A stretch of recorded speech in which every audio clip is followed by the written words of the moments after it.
Hello and welcome to the official YouTube channel study with awesome. मैं हूं आपका दोस्त हर्ष। सो गाइस, आज के इस वीडियो में हम लोग पढ़ने वाले हैं यूनिट फर्स्ट के बारे में, जो कि हमारा दीक्षा ऐप पे मैथ्स का कोर्स है डीएलएड का, और इसमें हम असाइनमेंट के सॉल्यूशंस देखेंगे। चलिए बढ़ते हैं अपने क्वेश्चंस की ओर। मगर उससे पहले अगर आप लोग चैनल पर पहली बार आए हैं और वीडियो को पहली बार देखते हैं तो चैनल को लाइक शेयर सब्सक्राइब करना मत भूलिएगा। देखते हैं क्वेश्चन नंबर 1 क्या है। क्वेश्चन 1 में पूछा जा रहा है कि अनुपात का उदाहरण सहित परिभाषित कीजिए। तो अनुपात क्या होता है दोस्तों, यहाँ पे आपको अनुपात के बारे में लिखना है, अनुपात की डेफिनेशन देनी है। तो इसको आप इस तरह से डिफाइन कर सकते हो कि जब कोई दो राशियाँ, मान लो कि ए है और एक राशि बी है, इसको क्या करते हैं, भाग करते हैं। तो इस प्रकार जो राशियाँ लिखी जाती है इसी को हम क्या कहते हैं, अनुपात कहते हैं। मतलब अनुपात को हम ए अनुपात बी के रूप में इस तरह से लिखेंगे। तो साधारण भाषा में आप इसको अगर बताना चाहें तो आप इसको इस तरह से बताएंगे कि जब दो राशियों को आपस में भाग किया जाता है और भाग करने के उपरांत उनमें आपस में तुलना की जाती है, तो इस प्रकार राशियों का लिया गया समावेशन क्या कहलाएगा, एक अनुपात कहलाएगा। ठीक है। तो इसका कोई एग्जाम्पल अगर आप लेना चाहते हो तो एग्जाम्पल आप कुछ भी दिखा सकते हो। मान लो एज का एग्जाम्पल दिखाना चाहो, और एग्जाम्पल अगर मैं यहाँ पे 2 पर्सन मान लूँ, एक राम है और एक श्याम। ये श्याम है और ये राम है। इसकी एज 20 वर्ष है और श्याम की एज जो है 40 वर्ष है। तो इनकी जो उम्र है उसका अनुपात आएगा, वो क्या आएगा, 1:2 आएगा। ठीक है। तो इस तरह से आप अनुपात दिखा सकते हैं। बढ़ते हैं नेक्स्ट क्वेश्चन की ओर। इसमें पूछा जा रहा है कि 500 ग्राम का 2 किलोग्राम से क्या बताना है, अनुपात बताना है। सारे क्वेश्चन में आपको अनुपात लिखना है। तो इस क्वेश्चन को करने के लिए आपको पता होना चाहिए कि 1 किलोग्राम जो होता है वो बराबर होता है 1000 ग्राम के।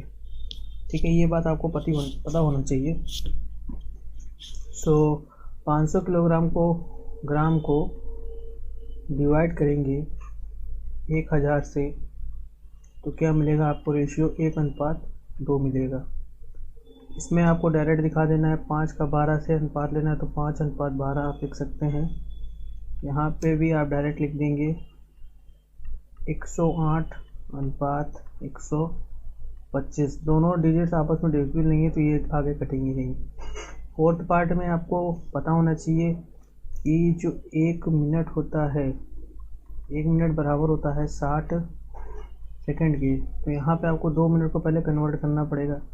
2 मिनट में 60 से मल्टीप्लाई कर दोगे और अनुपात ले लोगे 40 से, तो यहाँ पे आ जाएगा 120:40, यानी कि आपका ये कटेगा 3:1 में। ठीक है। तो ये है question number 2। Hope so guys आपको समझ में आया होगा। बढ़ते हैं क्वेश्चन नंबर 3 की ओर। यहाँ पे पूछा गया है कि निम्न अनुपातों को सरल अनुपात में बदलना है। तो सरल अनुपात में बदलने के लिए क्या करना रहेगा आपको, कुछ नहीं, यहाँ पे आपको पहले इनको भाग रूप में या भिन्न रूप में लिख देंगे, यानी कि 15:20। ये किससे कटेगा, ये 5 के टेबल से दोनों कटेंगे, तो 3:4 इसका आंसर आ जाएगा। यहाँ पे इसका आंसर क्या आएगा, 6:18 है तो 6 से कट जाएगा, 1:3 बनेगा।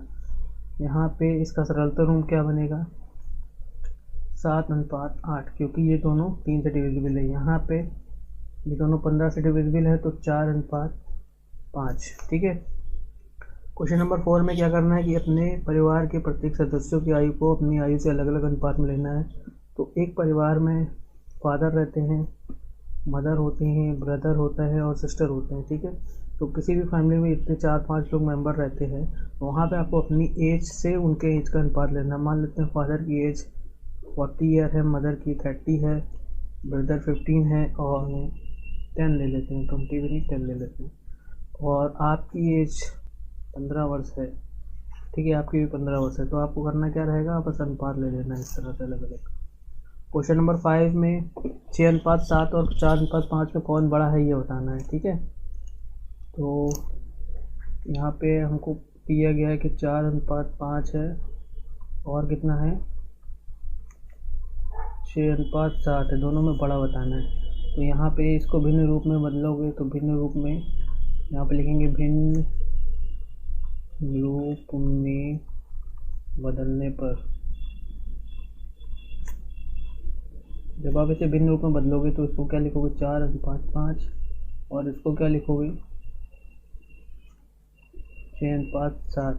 तो यहाँ पे 5 और 7 का क्या लेंगे, एलसीएम लेंगे। 5 और 7 का एलसीएम लेंगे। तो 5 और 7 का लासापा क्या होता है? लासापा लघुत्तम समावर्तक। तो कितना रहेगा? 35 रहेगा।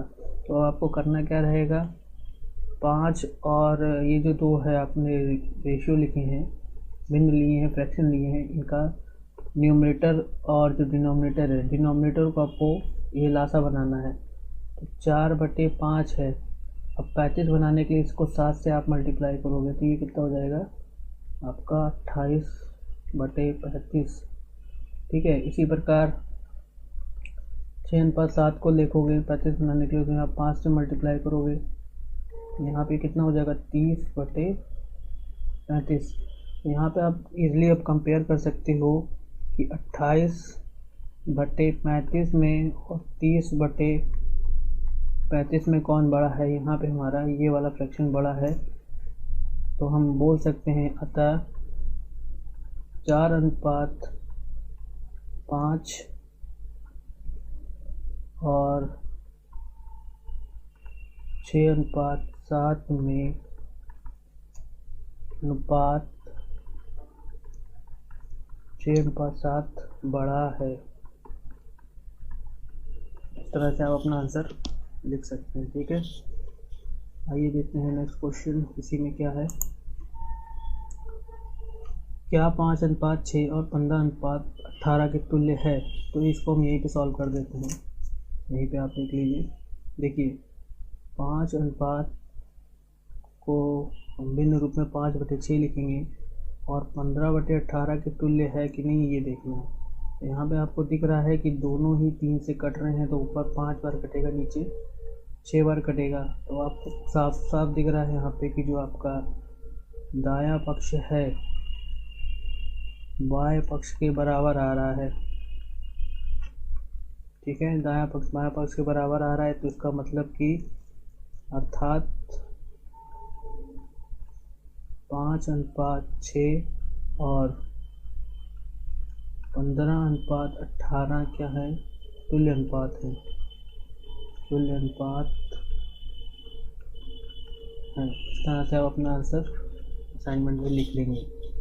ठीक है, ये जो पोर्शन है यहाँ जगह कम होने की वजह से मैं नीचे लिख रहा हूँ, आपको यहीं पे नीचे इस जगह पे लिखना है। यहाँ पे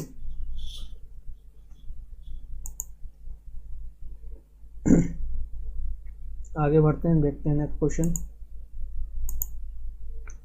अब यहाँ पे क्वेश्चन नंबर 7 बोला गया है कि निम्न सारणी में रिक्त स्थानों को भरना है। तो यहाँ पे कोई भी अनुपात होता है उसमें 2 पद होते हैं, एक पद होता है पूर्व पद और एक होता है उत्तर पद। ठीक है, तो पूर्व और उत्तर पद के बारे में यहाँ पे आपको बताना है। तो देखिए पूर्व पद क्या होगा, जो पहले आता है उसे पूर्व कहते हैं, उत्तर जो आता है वो बाद में आता है। तो यहाँ पे जैसे लिखिए A/B लिखा है, तो A हमारा क्या कहलाएगा, पूर्व पद कहलाएगा। ठीक है, और B को हम क्या बोलेंगे, उत्तर पद बोलेंगे। तो यहाँ पे 2 हमारा पूर्व पद है और उत्तर पद 3 है। अब इसका व्युत्क्रम का मतलब होता है किसी का उल्टा कर देना, किसी अनुपात को उल्टा कर देना। जैसे A/B है, इसका व्युत्क्रम क्या बनेगा, B/A बनेगा। तो इसका व्युत्क्रम अनुपात आप लिखोगे 3:2। ठीक है, यहाँ पे अब आपको अनुपात लिखना है, केवल संख्या बताए तो 5:6 लिख देंगे और इसका व्युत्क्रम लिखेंगे 6:5। यहाँ पे उत्तर पद 3 रहेगा और व्युत्क्रम क्या लिखा जाएगा, 3:7। और यहाँ पे आप देखते हैं आपको व्युत्क्रम पता है, तो व्युत्क्रम है तो अनुपात क्या होगा, 5:2 और पूर्व पद 5 और उत्तर पद 2। ठीक है, क्वेश्चन नंबर 7 हो गया। बढ़ते हैं क्वेश्चन नंबर 8 की ओर। क्वेश्चन नंबर 8 में हमें मिश्रित अनुपात निकालना है। तो मिश्रित अनुपात निकालने का तरीका यहाँ पे आप देख लीजिए। 2:3 है और हमारे पास क्या है, और है हमारे पास 3:4। तो करेंगे क्या, यहाँ पे 2 और 4 का गुणा करेंगे आपस में। तो 2 का 4 से गुणा ले लेंगे और 3 का 3 से गुणा ले लेंगे। तो यहाँ 8 अनुपात कितना आ जाएगा, 9। तो 2/3 और 3/4 में ये क्या है, इसका मिश्रित अनुपात आ जाएगा। ठीक है, करते इसमें क्या है, जैसे मान लीजिए दो अनुपात रहते हैं हमारे पास, ए अनुपात बी और सी अनुपात डी। तो इनका अगर मिश्रित अनुपात लिखना होता है तो यहाँ पे जो इसका भाग न्यूमरेटर पार्ट होता है, ठीक है, न्यूमरेटर पहले वाले अनुपात का न्यूमरेटर और लास्ट वाले दूसरे वाले का डिनोमिनेटर का मल्टीप्लाई करते हैं और इनका अनुपात लेते हैं बाकी बचे हुए दोनों अनुपातों के न्यूमरेटर डिनोमिनेटर से, तो बी इंटू सी। इस तरह से ये जो बनेगा इस वी को हम क्या कहेंगे, मिश्रित अनुपात कहेंगे। क्वेश्चन नंबर 9, रवि के विद्यालय में कुल 108 विद्यार्थी हैं। यदि छात्र छात्राओं का अनुपात 3:2 हो तो विद्यालय में कुल कितनी छात्राएं हैं? कुल विद्यार्थी जो हैं वो हैं 108, ठीक।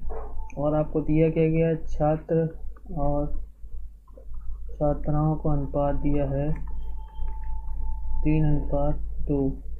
छात्राओं की संख्या आपसे क्वेश्चन में पूछी है, छात्राओं की संख्या आपसे क्वेश्चन में पूछी है। तो यहाँ पे आप जब क्वेश्चन करोगे तो आप इस तरह से लिखोगे, माना छात्र तथा छात्राओं की संख्या मान लेंगे कि 3x है और कितनी है, 3x और 2x, 3x और 2x है, ठीक है। तो कुल छात्र कितने हैं, 3x छात्र हैं और छात्राएं कितनी, 2x हैं। इनकी संख्या हमें दी हुई है 108, तो जोड़ो कितना हो जाएगा, 5x। यहाँ पे आप देख रहे हो कि यहाँ पे ये डिविजिबल नहीं है, ठीक है, तो यहाँ पे क्वेश्चन में कमी है। यहाँ पे ये 5 से पूरा कटना चाहिए था। मान लीजिए यहाँ 105 2 से और 21 बार कट जाता तो इस तरह से हमें x की वैल्यू मिल जाती और तो हम इसको सॉल्व कर सकते थे। तो इस क्वेश्चन में यहाँ पे 108 नहीं होना चाहिए, क्वेश्चन गलत है, ठीक है। करने का तरीका यही रहेगा, आपको क्या करना रहेगा, x मान लेंगे और उसको अगर मान लो यहाँ डिविजिबल है, x निकालने के बाद क्या करते हैं हम, छात्र निकालने हैं, छात्राएँ पूछी हैं, छात्राओं की संख्या। छात्राओं की जो संख्या है हमने कितनी ली हुई है, 2x ली हुई है।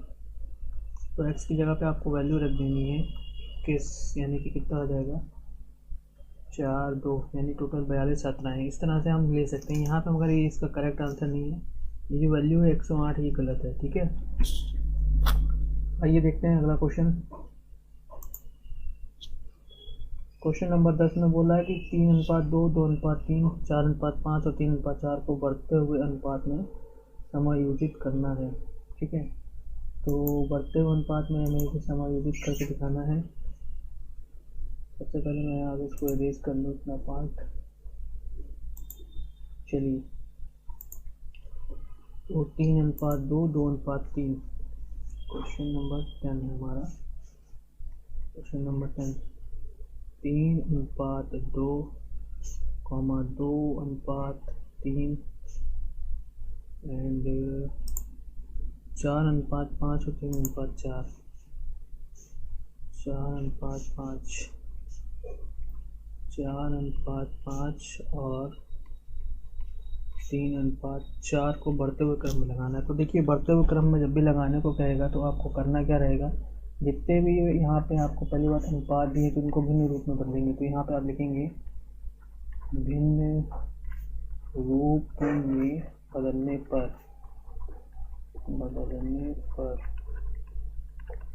जब इसको आप भिन्न रूप में बदलेंगे तो कुछ इस प्रकार हो जाएगा, 3:2, 2:3, 4:5, 3:4। तो फिर आपको करना क्या रहेगा, यहाँ पे जितने भी भिन्नों के आप हर देख रहे हैं इनका सबका जैसे लेना होगा। यहाँ लिखेंगे हरों का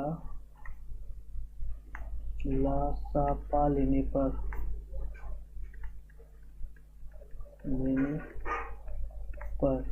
तो देखिए लासापा कैसे निकालते हैं, यहाँ 2 लिखेंगे, 3 5 4, 2 से काटेंगे, यहाँ 1 टाइम 3 5 and 2, अगेन 2 से काटेंगे, यहाँ 3 5 and 1, 3 बारी फिर भी जाएगा, 1 1 5 और लास्ट में 5 बचेगा।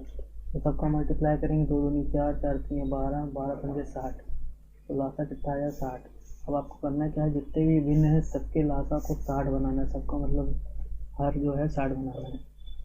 तो यहाँ पे 30 से मल्टीप्लाई आप करोगे तो यहाँ पे 60 बनेगा, तो ये कितना आ जाएगा 90/60। दूसरी जो बर्तन 2/3 है, तो यहाँ पे आपको 20 से मल्टीप्लाई करना पड़ेगा, तो ये बनेगा 40/60। तीसरे में आते हैं, तीसरा 4/5 है, तो यहाँ आपको 12 से मल्टीप्लाई करना पड़ेगा, तो ये हो जाएगा 12 चौक 48/60। लास्ट वाले में आपको 15 से मल्टीप्लाई करना पड़ेगा,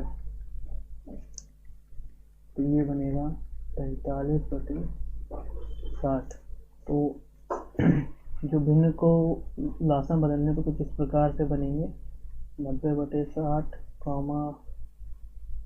40/60, 48/60 और 45/60। अब बढ़ते हुए क्रम में लगाना है, तो बढ़ता हुआ क्रम क्या होता है हमारा, आरोही क्रम होता है।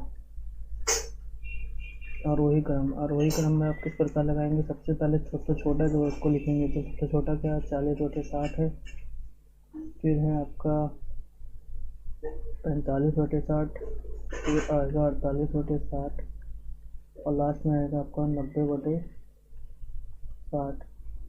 तो अतः अनुपात क्या रहेंगे, देखिए 40/60 आपको किसको बदलने पे आ रहा था, 2:3 को आ रहा था, तो 2:3, फिर आ गया आपका 45/60 यानी कि 3:4। उसके बाद आएगा आपका 48/60 यानी कि 4:5। उसके बाद आएगा आपका 3:2 सबसे लास्ट में, तो ये क्रम है, यही आपका आंसर है। सो गाइस, ये थी वीडियो डीएलएड के मैथ्स के यूनिट 1 के विषय में। उम्मीद करता हूँ कि आपको वीडियो पसंद आएगी, और वीडियो अगर आपको अच्छी लगे, हेल्पफुल लगे, तो इसे ज़रूर लाइक, शेयर और सब्सक्राइब ज़रूर करिए। मिलते हैं नेक्स्ट वीडियो में, तब तक के लिए बाय बाय, टेक केयर।